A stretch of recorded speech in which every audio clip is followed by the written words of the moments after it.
ملګان صاحب غزل نه مخکې به ته څو شعرونه ووایم. ګلچینان څنګه هر ګل تاله کوي، ګلچینان څنګه هر ګل تاله کوي، پښتنې له مې اوربل تاله کوي.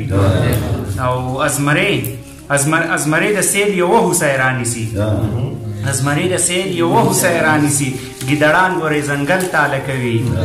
او خرابېږم چې راځي ښکلي ته وایه، خرابېږم چې راځي ښکلي ته وایه، دا خپل حسن دی اول تاله کوي.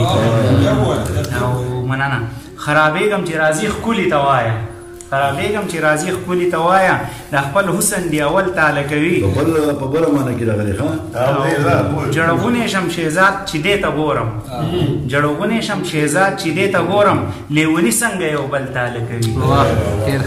او غزل دی چې سمداسې ښکارېده لکه چې زړونه خرڅېده، سمداسې ښکارېده لکه چې زړونه خرڅېده، او د حسن په بازار کې سره ګلونه خرڅېده. او بلا و د غربت زمون په کلي تېرېده، بلا و د غربت زمون په کلي تېرېده، چې ډک مو د کیمیا نه ارزان غرونه خرڅېده. او زرها کلونه وشو چې دا سیمه بدل نه شوه، زرها کلونه وشو چې دا سیمه بدل نه شوه، که ډېر پکې د عقل کتابونه خرڅېده. ښکاره ده د حجرو زمونږ زاړه خوندونه نشته، ښکاره ده د حجرو زمونږ زاړه خوندونه نشته، په ډاګه چې زمونږ جوماتونه خرڅېده. او شعر دی بکي رحیم صاحب چې دا ځکه نن په مونږ باندې ورونه راورېږي، دا ځکه نن په مونږ باندې ورونه راورېږي، دا ځکه چې زمونږ ایمانونه خرڅېده. او مقصد چې شهزاده د ادب لمنه ځکه پاکه نه وه، شهزاده د ادب لمنه ځکه پاکه نه وه، چاپېره چې په مونږ کچه شعرونه خرڅېده.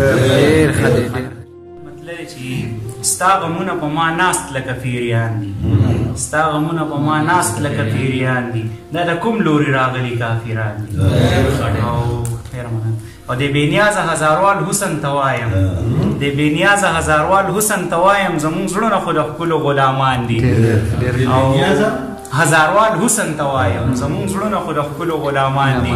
او په هر لور چې د انسان غوښې الوځي، په هر لور چې د انسان غوښې الوځي، خدای دا لا د کوم دور انسانان دي.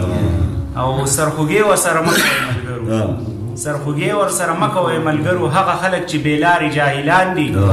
او دی زما د زړه په کور کې غوښې غوښې، دی زما د زړه په کور کې غوښې غوښې، ستا غمونه خو سمدم مسلمانان دي.